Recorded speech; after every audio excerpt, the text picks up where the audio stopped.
Hey everyone, Brian with Milestone here. For your tech tip today, I'm really excited to show you one of my favorite products from Microsoft, actually. It's called Power Automate. And what Power Automate does is it lets you automate tons of different things without having to be a programmer. You're basically doing drag and drop programming. So in a sense, it turns you into a programmer, which is kind of fun. But you don't have to sit there writing code or know a complex language. It's basically just as easy as dragging and dropping blocks together and connecting them to make them do what you want. To get to Power Automate, you go to make.powerautomate.com and you log in with your Microsoft account. Another great benefit of using Power Automate is if you have Office 365, there's a good chance you already have access to it. You just might not even know it yet. And you won't have to pay anything extra for most of the commonly used functionality. So again, make.powerautomate.com, and then you're going to get a screen like this. What you're looking at up here at the top is basically their AI tool. So you can use Microsoft's Copilot, which is kind of related to ChatGPT, to create different workflows for you and different automation for you just by describing what you want it to do and then clicking generate. So that's neat. Down here you have some learning. There's some really good educational material that explains how to use this tool. So as you start learning and figuring out how to use this, coming in here and watching some of these training videos, really awesome tool. You're going to learn a ton. One other way that I, personally started learning more about Power Automate was using their templates. So you can just come over here on the left and click templates, and you're going to see all sorts of different templates that have been created by Microsoft or by the community, and you can get some inspiration, some ideas about what other people have done. This is also a great way to understand some of the different connectors that are available. By connectors, I mean, what other tools can it integrate with? So you can integrate with SharePoint, with Outlook, with OneDrive. Those are all Microsoft products. But as you can see here, you can also integrate with things like Google Drive. You can integrate with, there's Google Drive, there's Gmail even. So you can integrate with X. There's all sorts of different tools out here that it integrates with. GitHub if you're already into programming, or Asana if you're using that for task management. So there's tons of different connectors, just a ton of different connectors out there that you can use with Power Automate, which is really, really cool. It's not just limited to the Microsoft family of products. For a quick demo today, we're just going to create a really basic workflow. And ideally, if I do everything right, what this workflow is going to do is it's going to take every single email that shows up in my inbox, and if it has an attachment, it's going to save those attachments in OneDrive.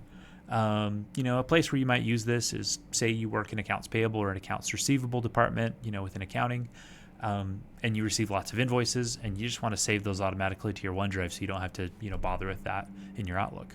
That's great. Super simple to build out in Power Automate. So again, I click Create over here on the left, and then the next thing we want to do is choose one of the three ways that can trigger this workflow. Automated means something external happens that, some event happens that triggers this workflow to run. Instant means you have a button, you got to push it to make it happen. And scheduled means that, it happens every minute, every hour, every week, every day, whatever you want. You can build that schedule in there. We're just going to do automated. The thing that's going to trigger it for this particular workflow is when a new email arrives. So I'm just going to say our flow name is going to be attachments to OneDrive. And then we're going to search for the trigger. So in this case, our trigger is going to be when a new email shows up. And again, there's tons of triggers. You can scroll through this here. You can click show more and find even more. Honestly, the easiest thing to do here is just to search. And then if you have questions about what each of these triggers do, you can just mouse over that little informational eye and read a little bit about it. And you can even Google it if you need to. So I'm going to say when a new email arrives. Boom, here we go. And there we go. When a new email arrives in my Office 365 Outlook. It's not in my Outlook.com. That's, personal Outlook. I'm going to use my Office 365 Outlook. And again, you can mouse over this to, learn about what that particular trigger does. So I'm going to click that, and I'm going to hit create. And then what we're doing is now we need to kind of configure it. So I'm going to click on that first process block, and I want to include attachments because I'm going to use those later on in the workflow. And I want to only care about emails that have attachments. So if an email shows up without an attachment, doesn't matter at all. I'm not even going to run the workflow there. We could, potentially filter it, for example, if we wanted to use, only attachments that are from a certain person, whatever we want to do. But I'm just going to say, only with attachments, and I'm going to include attachments. That way I can use them in my workflow later on. So we're going to say, yes, we want to include attachments. And yes, we only care about emails that have an attachment. Great. Next thing we want to do is we want to get the attachment out of that email. So I'm going to add an action here. And again, this is just something that I'm used to. You can find a template that's probably identical to this, or you can describe it to Copilot and it'll build it for you. But I'm going to do it manually the old-fashioned way. So we're going to get the attachment. The message ID, this is referring to this prior block. So, it's saying, okay, what's the message ID that we care about?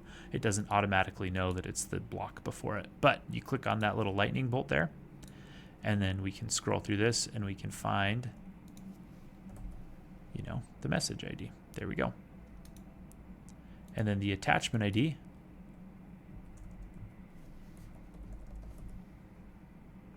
is the attachment ID.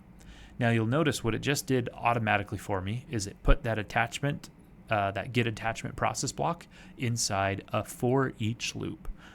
For each is programmer lingo for loop. Basically it says do this over and over again for every single attachment that we have. That's great because if I get an email that has, say 3 attachments or 5 attachments, I want to save all of the attachments, not just the first one. So we're going to say for each attachment that's on that new email, get the attachment. That's our first step. And then our next step is going to be to create that file inside my OneDrive. So I'm going to search for create file and boom, there we go. OneDrive for Business, create file. That looks great. So the folder path is where is it going to put it inside my OneDrive.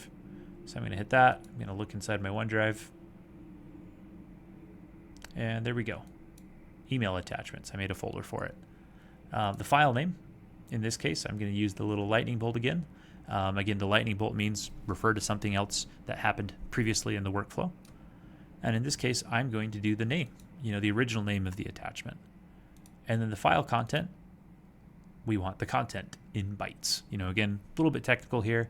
The way you'll figure this out is by using those templates, using Copilot, asking it questions, and it'll help you out, as well as watching different training videos about it. But, as simple as that, now we have a workflow. This is ready to go. I can just hit save. Whenever a new email arrives in my inbox, if it has an attachment, it's going to go through every single one of those attachments. It's going to first get the attachment, and then it's going to pop it into my OneDrive for me, into that 000 email attachments folder. Hit save, fingers crossed, it'll validate it, make sure we don't have any errors. And if it likes it, we'll get a nice little green bar. There it is. So there we go. Your flow is ready to go. We recommend you test it. So, we could hit test, and then as soon as an email shows up in my inbox, it would give us some little diagnostic information here about how it worked. But that's about it. Really, Power Automate is a fantastic tool. You can look at, again, all the different templates here. That's really where I'd get started, is playing around with templates because, those are going to work. You can learn about some of the different functionality it has by watching these trainings.